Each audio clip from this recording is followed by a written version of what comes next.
Great, man. How are you? Doing well, man. So I've read 3 of you are from Iowa originally. Yeah, Mark, Chris, and myself are from Iowa. Okay. Born and raised for me and Mark. Chris, you're originally from. Were you born in California? I'm all over. I'm all over the place. I'm a military brat, so I was born in okay. California, What part of California? San Diego, and then That's where I'm at. Nice, yeah. So then I'm South Carolina, and then most of my young adult life in Iowa. Right on. How long were you in San Diego? I don't even really remember it. Oh, okay. There you go. So I was there. You should start saying that, like, you're like, oh yeah. Yeah. I remember he's just like trying to act like a cool beach kid. The fish tacos. Yeah, totally. That's cool. Yeah, when you said California in the military, I had a hunch it might be right where we are. So yeah, right on. So and Joe, you grew up in Chicago, outskirts of yeah, Chicago? I grew up I'm originally from New York and moved out here when I was just a kid. My parents and I don't know. I've been here since I was like 3 out in the suburbs. So just a suburban kid, you know. Right on. But I've definitely seen my fair share of both West Coast and East Coast, so probably have stalked Chris at some point. Nice. Well, tell me about how you guys all got into music originally. Well, Mark and I have been friends since like the 2nd grade, so we kind of started a band, and it's debatable the year. We were debating this yesterday. Probably the 7th grade, 6th grade, something like that. We started playing together, and it was pretty much like whenever the Bucks won the Super Bowl and Janet Jackson had her whole thing during the year. That's when everyone started a band. That's what inspired me. Why we started a band, but yeah, we might as well say that, like, hey, that's why we started a band. JT inspired us. It was ironically we missed that whole Janet Jackson debacle because we were forming our first band, Innocent Criminals, with a backwards K. The Innocent Criminals was the first band? That was, well, we didn't have instruments and we never played anything, but we had a name for a while that we went by. That's cool. It didn't amount to much, but we pretty much played covers of, Green Day, Blink, and stuff like that for the first few years. Mm-hmm. Started kind of writing our own stuff a little more seriously, closer to like, I don't know, freshman year, 8th grade, something like that. Mm-hmm. We met up with Chris, our freshman year of high school. I mean, we all went to the same school together, but met up with Chris our freshman year. And then sophomore year, I think, is when we first joined up in the band together, actually. Yeah, wow. So let's join forces. Yeah, we were basically in, I don't know, this might be cocky of us, but I think we were like in the best like local groups at the time, and we just kind of picked and chose the best of what, like 2? Yeah, there was like the hardcore bands from down the street, and then there was us. What instrument did you first learn, Cameron? I played guitar for like a second, but I switched pretty much immediately to bass because like our original lineup was like, I want to play guitar. We had like 2 drummers, like 4 guitar players, and had to whittle it down. So, I mean, I kind of just shifted over to bass and have been there ever since. But I mean, I play a little guitar, dabble at piano, but I'm not good. Mm-hmm. Bought a violin off Amazon, but I'm never going to get around to learning it. You have plenty of time right now. This is the That's time true. to learn. I remember you were doing guitar lessons before I was in like whatever it was, middle school, and like I came over and we broke a string on your practice instrument. I remember that. I was borrowing that guitar and we freaked out. Both of us, do we just shut it down? What do I do? We just give up? It's funny how that is when you're like a kid. You're like, we broke this, and it's like a string is what, like $1 and $1.50. To make it worse, I remember like right before that, I had my first ever leading a guitar on a couch, and it slowly just like tipped in front of the guy that was like lending it to me, and I'm like, I'll be so much more careful, I swear. Check this with your life. So, Mark, was the first instrument you picked up guitar as well after going to the guitar lesson? Yeah, seeing Cameron at it. I think I picked up piano lessons first, technically. Oh, okay. And then in middle school, a trumpet, maybe even before guitar. Oh crap! I forgot about band. Yeah, I guess the saxophone was the first thing. Oh, so you played sax? What, in like the 5th grade band? Fifth grade. Whenever we started getting that stuff. Okay. Alto, then Barry, then bass. Guitar was the first instrument I liked to play and liked practicing. Every other instrument felt forced. Yeah, so I was gonna say, did your parents make you take piano lessons as a kid or something? Yeah, they wanted me to. I wouldn't say made me eventually. Oh, okay. I wish mine would have made me go. That would have been great. I know. I wish my sister and dad can play. I can't play. I'm like, I Cheated. definitely had the opportunity to learn, but I just didn't, like an idiot. But hey, Chris, what'd you play? What was the first instrument you learned to play? I mean, I think to be fair, since everyone was calling out their band instruments, I feel like I was forced to play clarinet. I love this. I played clarinet. But so I played that for like 2 or 3 years, and then found a Strat knockoff in my uncle's closet, and he let me have it. And red one? It was just the red one, yep. And it was just like a self-taught thing for the first few years, and then after that it snowballed, I guess. Nice. What about you, Joe? Drums, always been a drummer? Yeah, my dad set me down in front of the drums when I was probably 3 or 4. Wow. But he's a drummer? He's an all-around musician. I've been immersed in the music scene since I was a kid, since he was a music consultant, so he basically promoted bands, got lots of band shows, and so I was immersed in that local scene growing up. So sat down on the drums and kind of just learned from there. But then once 4th grade, 5th grade came around, I don't know what happened, but my music teacher was like, "All right, you're gonna audition for the clarinet." And another clarinet player. There's 3 of us now. I know. We're the group of clarinetists. We're just gonna all play clarinets from now on the next album. Mine. So hey, paint it gold. Yeah, it was like clarinet and trumpet, and I was I went home thinking, oh well, this is the instrument I'm gonna play for the rest of my life. And I told my parents, and my dad's like, didn't you want to play drums? We got to go talk to your teacher. So from there on, it was like, all right, drums. That's cool. And then I kind of 7th, 8th grade, I picked up a little bit of guitar and a little bit of piano here and there. And then just kind of, right into high school, I formed a couple of different bands with my close friends. And growing up, just in constant music.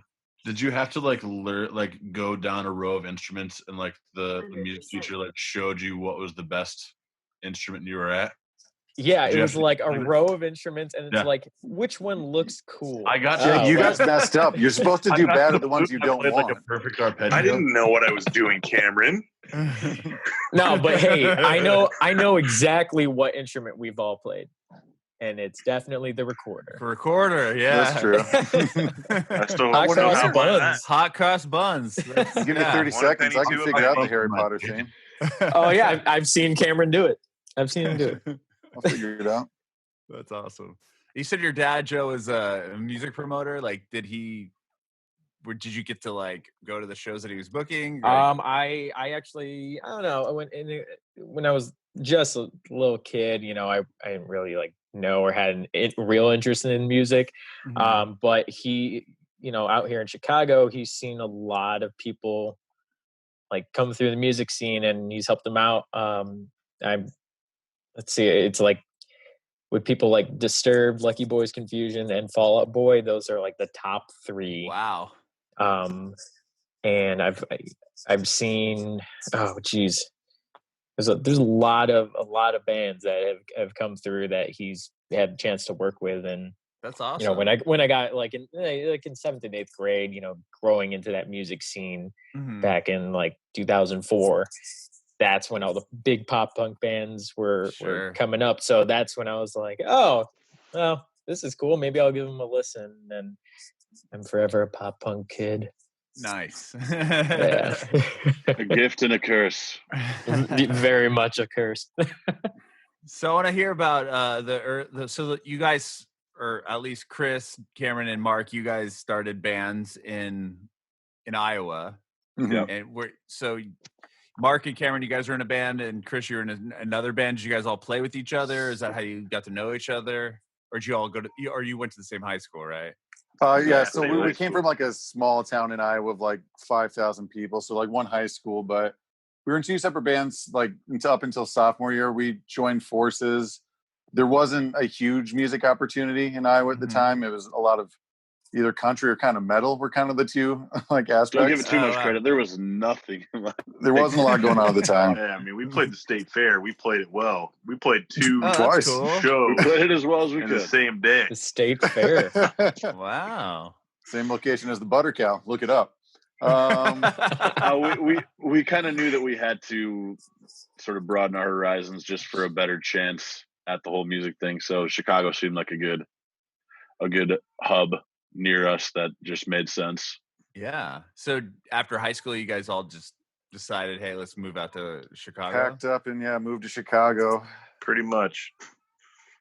Any like did you have a connection there, or you just thought, hey, Chicago? Not really. I mean, like my brother was going to Columbia College at the time, so like we at least knew one person here. But it was essentially kind of just like the closest metropolis area to like our hometown, just the biggest city. And it just ended up having a great pop punk scene at the time. Like we didn't really know, but like the local scene here just kind of exploded when we got here.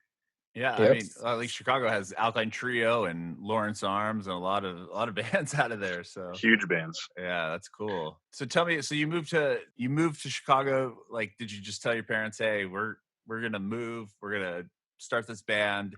Was Highwire a thing yet, or?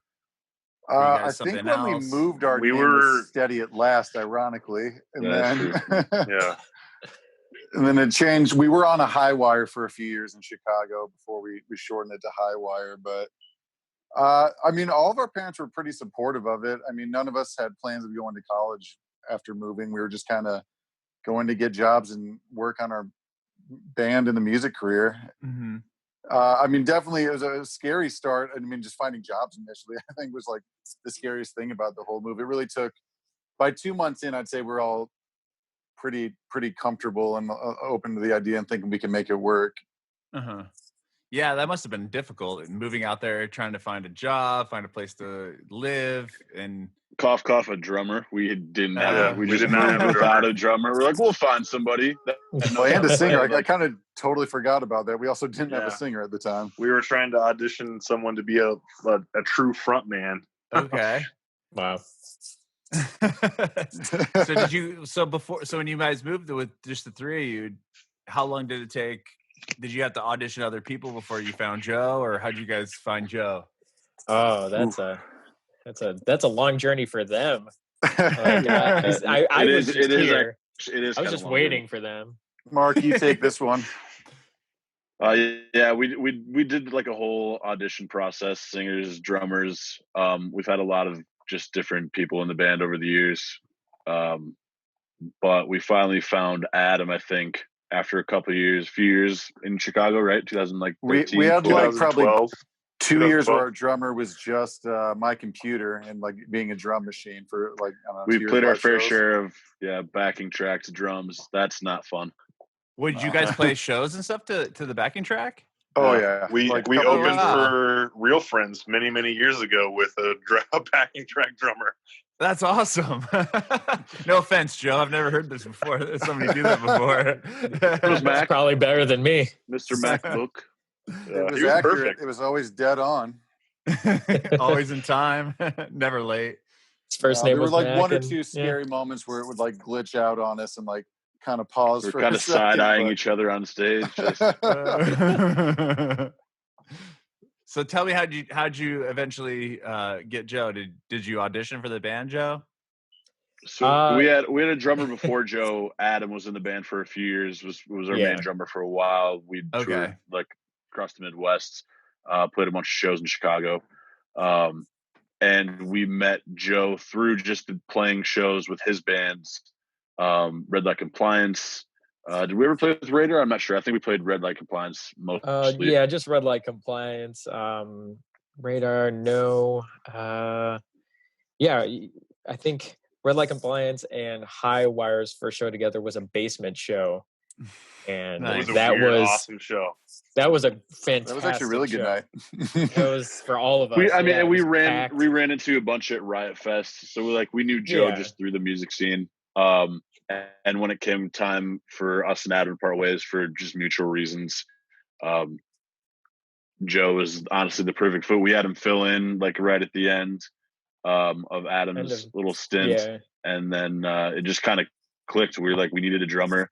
A funny quote from the night that we were about to ask Joe to be our drummer was he was already playing in a couple bands, and he was like, "Man, it's nice to just jam with you guys because I don't feel like I could just be in another band right now." And we're damn. But secretly, that was my in just to have them think about it. Right. Them. Really? Call. We were working up the nerve to ask you all night, then you scared us, man. I'm not really feeling a band situation right now. Jam. That's fun. No, but it's been great having Joe in the band. He's great at writing. He's a graphic designer by trade, and so he's been adding a lot of creative side to the band. Nice. What year did you join the band, Joe? 2019. Okay. And then I filled in on that show they were talking about at the end of 2018, around, I think it was in October. Yeah, around Halloween. And then just kept everything going from there, and then officially joined in 2019, early March. Oh, okay. So a little over a year. What was that? My door sounds like a haunted mansion. It's crazy. Yeah. Sorry. Your door? It sounds like it sounds so WD-40. That's funny. So these early records, Caught Up in Everything, that was those were albums you wrote when you first got to Chicago, or tell me a little bit about these records. Is that A Comedy About Growing Up is the first one we released. We don't really have that one up on anything but Bandcamp. I didn't see that one. It's just it's a little bit of a different sound. I mean, it's a little closer to a happy hardcore kind of thing we were going for. Okay. Definitely the days of the fake drummer. So a lot of double kick going on. Yeah, we were definitely blast beats. It was easy core. Yeah, we were trying to be synths. We were trying to be the new 40 double strong kicks. Yeah. Okay. Still pretty awesome. Oh, thank you. Caught Up in Everything is kind of the first release for Highwire. That's kind of part of our discography that we're counting, but that was through Electroworks Studio, Chuck Masick, and is that Downers Grove? Yeah. And Downers Grove. We were with them for both those first two EPs we put out, and that would have been as On a High Wire. Oh, that's and that would have also initially with a frontman we had it at the time as well. And so he sang on that record, Caught Up in Everything. I can't remember. We didn't actually know that. It ended up being me and Mark on all those first ones. During the recording process, there was a split ways with this vocalist at the time. Okay. So we actually went back and the Oneaters. That was kind of the start of Mark and I singing, as we just had a month essentially to figure out how to sing and play before we went into the studio. So we just kind of stuck inside and crunched and learned all of our parts while singing. Rad. And on that, when was the first time you were talking about doing tours of the Midwest and stuff? When was the first time you guys went on the road together? More like weekend run stuff, but we I think we did our first run back in 2016, 2015, 15 with Common Weather. We also did one with Gold Route back in that was 2016, I think. Yeah. Well, tell me about those early tours. Did you guys have a van? How'd you get it? Did you pull your money together by a van? It sounds weird. We're a band from 2012. We didn't tour till 2015. We were always just kind of trying to figure out a van situation. So I know that's always a big one for people. Yeah, it's tough. Yeah, it's tough. So I think we rented a van that one.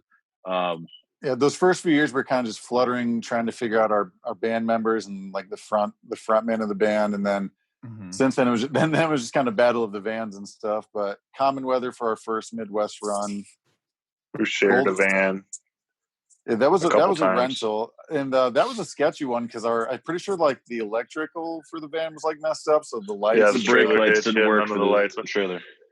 Yeah, and then I think the last one we went on was just with an SUV. Oh wow! Did you get like pull the trailer or something with the gear in it? I don't even remember. Oh yeah, we did. Yeah, we had a trailer. Yeah. Nice. Yep. Were you on those first releases like caught up in everything and different places? Were you guys signed to a record label, or was that all self-released? Actually for all the first two ones we signed to like an indie label, Pixelhead Records. That was through like kind of the studio and Chuck Masick and Downers Grove, and that was for the first two EPs. Mm-hmm. The one we released the first time we went in with Seth for that split, we were on our own. So actually then those middle two releases we were on our own with the split with Summer Wars and different places. Okay. And then this newest one with Adventure Cat Records. Yeah, so you guys just signed to Adventure Cat Records, right? Mm-hmm. Yep. Tell me about that. How'd you guys get connected with them? Joby? Well, one of my really good friends, his name is Brian Maroney. He's in a band called Airways in the UK. Okay. He's their drummer. Me and him go way back in the music scene. I mean, he was just a kid when I was in Red Light Compliance. Mm-hmm. And he was just going into high school at that time. So like the age gap is immense, but the kid came up, he grew up, and he hey, that kid's a man. You show him some respect. He's now a man. Now a man. He's got facial hair. And he just kind of like after Airways blew up, he kind of got roped in to working for the music scene. I think he worked for 1RPM. Okay. And we were fortunate enough to get in contact with him when he came back home. And he just like hit me up one day and he's like, hey, I got an opportunity for you with the new songs that you're writing with Seth at ABG. And so I kind of stayed in contact with him. I think this just all happened really fast, like right at the beginning of January. Oh wow! So yeah, of this year, and he's currently our manager. Wow, he's been doing a swell job. Yeah, thanks, Brian. Thanks, Brian. Yeah, he got us in contact with Matt and Mike from Adventure Cat, and then funny enough, like Capstan and a couple people, some others already work with Seth anyways, so there's kind of that avenue that we took with it too. So it was kind of interesting how just everybody just wanted to help our band at that point in time. Mm-hmm. Yeah, there's a lot of just crossover kind of relationships with all the record label, like we're our ABG and just our producer. So just a lot of Venn diagram crosses there that kind of matched up nice. That's awesome. So Adventure Cat Records, they're putting out your album. Have you finished recording it already? She's in the books. She's recorded. Don't have the release date and everything quite yet. Still planning the whole launch of it, but she's recorded. Wow. Yeah. I love the first single, Red Thank Card. I just love the sound of your band. I mean, that's just what I grew up listening to too. Like that whole sound, like anything like that. I'm like, I love this. Awesome, man. So appreciate it. Yeah, I really like the new song a lot. And I want to talk to you. So, like, have you guys done a big tour yet? No, as a band, we have not. It's mostly just been Weekend Warriors kind of stuff for us. But Joe, you've definitely done a little more. Yeah, I mean, before I was in Highwire. I mean, my last tour was probably in 2013 or 14, but I with Red Light Compliance, we've toured East Coast, Midwest, Canada. So I've got that kind of small experience under my belt to help these guys out with. But as Highwire, I think the quarantine just kind of hit it at a bad time. Hit it. Not that there's a good time. Didn't quit it. Yeah. So yeah, I mean, I'm sure that probably threw a huge wrench in your release, right, of the record and everything. Yeah, I don't know about a wrench, but it definitely made us have to think about it again. Sort of just the plan of action. We were so stoked to get new music out that we just knew we had to at least to get that first single out. Right.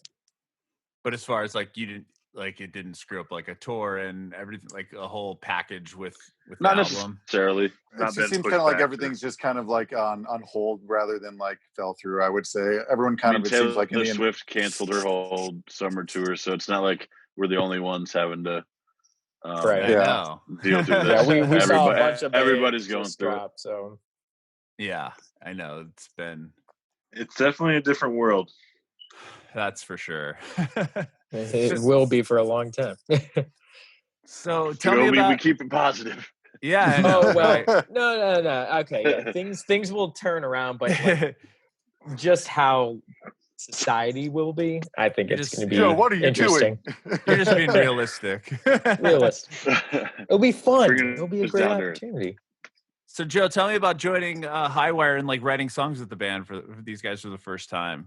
Was that different than your previous experiences in music? It is a little different. Like they're very driven, and just kind of they threw all these demos at me, and they're like, "Hey, can you write a chorus for this? Do you have lyrics for this? Or I know there's this MIDI drum part here, and kind of just do your own thing with it. Rewrite it, use some of it." They've given me a lot of creativity flow. Oh, cool. So you're writing lyrics and stuff too for them, or helping just a little bit here and there, but that's cool. They're the masters at it. Don't be bashful. Joe's got a chorus pretty much in the new. So you got a band chorus in one of our songs. Oh, yeah, you're right. That is right. That's cool. I mean, that's kind of cool that these guys let you jump in and I don't know. Some people's bands are like, you do your thing and you stay doing you your are thing. A drummer. You know what I mean? For sure. So, I mean, it is kind of like that sometimes, but I don't know. He's like the same age as us, same sense of humor. Yeah. He likes to always it was just easy. And that's like 3 ticks right there. Just that's cool. Not allowed. I feel like our writing style in general has always been very like open to input. Okay. Yeah. So when you guys are writing a song like Red Card, for example, was that something that, I don't know, like Cameron, you came and you're like, I got these chords and like a verse, and then you guys all kind of worked on it? Like how did that so the apartment that Bark and I live in, our band practice space is also kind of just like our writing like little studio. So Mark and I just kind of have the same laptop we work off of. I would say he probably does like, I don't know, 85-90% of like the actual like arrangement and like guitar stuff. I'll probably do like a little more like of the heavy lifting on lyrics, like I don't know, 60%. But like it's all kind of a collaborative where Mark will usually have like a good like hooky chorus or something. We'll work together to get like the line in there, then just kind of throw it out to the group to see what everybody thinks.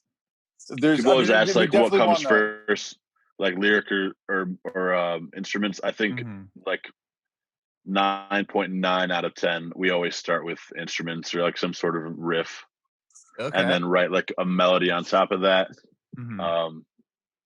Usually in kind of like just a silly like scat thing, like it's not even real words, it's kind of like what sounds good, and then we'll add kind of lyrics to it. There's like a name for that, I can't think of it though, where you're writing like the melody and then you're just gonna kind of write with like just kind of gibberish, like random words. Like my and then something writing, like sounds good, you're like, oh, we're gonna add O here instead of We'll have like the compiled book of lyrics that are like, oh, this lyric would work perfectly with this amount of syllables. Exactly. A lot of chop and screw, and there's actually a lot of old lyrics on this album that like kind of never made it in that I kind of finally fit in some of these songs. That was kind of cool, actually. That is cool. That's really cool. And like listening to their demos and like all these songs, especially with Red Card, it's strange. Like with my writing style, the first thing I hear when it comes to writing anything, I don't hear the drum part first, and I don't hear the guitar part. I actually hear the harmony part of the vocal first. Wow. It's strange. But it's the thing I hear when I listen to music, like any song. If you're ever driving in a car with Joe, he's always hitting the harmony line of whatever pop song is on, which is an constant. Awesome quality. I love that. There it is. So tell me about writing this record. It's done. How long? Like, did you record it at the same studio you did the earlier albums at? Did you work with the same producers? Like, yep, we were back with Seth at ABG. This was kind of an interesting process. We just had like a lot of hurdles along the way. So we started recording this actually like over a year ago. Like Red Card itself has probably been done for about a year. Yeah. But it was split up. He's a busy guy. So like every band is trying to get into work with him. So we kind of just had to find certain pockets where it made sense for us and him to finish a record. I was about to say how many songs it was. It also kind of like just changed while we were recording. Like we were initially going in maybe just thinking EP, then it's kind of evolved to like, we could probably do more than that and like push to like an LP. So the whole thing has kind of just been shifting into how we want to release it as well. So that kind of took some time to figure out. Okay. It was actually Seth that was probably pushing the most. Like, you guys need to record more songs. Yeah. That's probably a good thing if your producer's telling you need more tracks. He obviously likes the ones that you brought him, so that's cool. True. He's got a good amount under his belt. We often say Seth is the other member of the band. You're George Martin. Sixth Sense. So did you have the record done when you got signed to Adventure Cat Records, or? Yep, it was actually already done by that point. We were lucky enough for once to kind of just pitch it out to a few places, and it was the first time ever actually as a band getting some pretty positive responses from different people. But we just really, really bonded with Adventure Cat, and then plus with Brian, our manager, helping out with that connection. It just made the most sense. Mm-hmm. Nice. And they're all about like staying in constant contact. So I think that stood out to us a lot. So, and they've just got great input as far as image, and they didn't have any real critiques on this, like negative critiques on the songs. They were just like, we love this. This is freaking awesome. That's cool. Anything they did suggest, we thought over and we're like, yeah, that actually does make sense to change that little thing. Mm-hmm. Yeah, they've got good knowledge of the inside scoop. What have you guys been doing? Like, do you have anything going on as far as the quarantine goes? Are you going to be doing any like little Instagram live stuff? We just did one. Stuff? You did? How did I miss it? We just. What the hell? You did the alt press one, right? Yeah, that was okay. Tell me about that. That was yesterday. Yeah. Yep. Tell me about that. How'd you guys get in contact with Alternative Press? Because that's a massive coming to be a part of. I'm not sure how that came up. That was through. I think it was through the help of Big Picture Media, who jumped on board with Adventure Cat Records and our manager Brian. So from there on, it was like every little pathway just kind of crossed, and they're just like, "Hey, here's an opportunity." And then AP kind of just hit us up with that, and Mark and Cameron took the reins. While sadly I was at work, so I couldn't really like join in on a FaceTime call. Joe, I was at work. You just have to skip what you're doing and jump on a call. Well, yeah. No, it was really cool. We've been fortunate enough that AP's hit us up a few different times just for song releases, just like little mentions here and there. So they've always been kind of pretty cool with us. But not gonna lie, it was nerve-wracking. It was our first time playing in a second, and it came together. It came at us kind of so quick that I'm not gonna lie, I was a little nervous for the first time in a while. But it was the first time playing Red Card live too, so that was a little nerve-wracking. Yeah, and you guys, you took over their Instagram stories or something. Like what? Yeah. How did it happen? I want to know like what you guys were up to on there. We just took. I felt just like an old dad because like I was like, how do I log into this thing? How do I? I rewatched it and I was dying. It was so funny. Oh, you did? You were able to rewatch it? There was a nice fan shot for the first minute, probably. That's awesome. It kind of looked like that. Well, they give you a whole bunch of rules. They're like, let some people trickle in, yada yada. Don't start right away. Yeah, so like I just looked like Blair Witch Project, like. I'm just here right now. No, but yeah, you pretty much have like a run of their account, which was kind of nerve wracking as well from my end because I was using my phone. I'm like, yeah. It was just weird, like using somebody else's account. No, but it was fun. I think we're going to be doing. They have massive amounts of followers. I mean, they would have like 1 million followers or something. Yeah. I think we're going to definitely be doing more of that on our personal account, not our band account. Yeah, and maybe throwing maybe like a once a week thing, guys. Yeah. Sure. Yeah, sure. Yeah. Whatever, man. Yeah. We're planning this right now, just in front of your eyes. I love it. Yeah. Welcome to the Highwire crew. We need input. Were you able to gain? Like, do you feel like doing that alt press thing yesterday did it drive a lot of traffic to your guys' personal stuff? Like as far as like your a little bit. Thing? We noticed a good bump. Yeah. Nice that's a good word. In the a lot of positive feedbacks in the comments. I think it was pretty cool. That's awesome. Yeah. It's always nice to get like new ears on the music. Mm-hmm. We got some followers, got some listens. I think it was good. That's awesome. That's really cool. Well, thanks guys for chatting with me. I appreciate it. It's kind of weird being all over the place. You guys got different band members in different parts of the city and stuff, but at least we're all able to chat. I have one more question for you. I want to know if you guys have any advice for aspiring artists. Hard to do right now, but I mean, usually I would say just make sure you're going out to shows and networking because I mean, Chicago's a prime example. Well, Chicago's a prime example, but it's just such a nice, close-knit community that it's nice to be able to lean on other friends and bands and stuff and help each other and lean on each other. So definitely lifting up your surrounding community of friends and just band, it takes a village, so to speak. Mm-hmm. Don't stop trying. There you go, Chris. It's a good one. I mean, we're 30. Cameron's going to be 30 this year. I'm 30. So am I. Wow, you just exposed your ass, dude. Yeah, really, man. Whoa. I'm 35, so shh. You don't look it. Nah. Bringing it backward.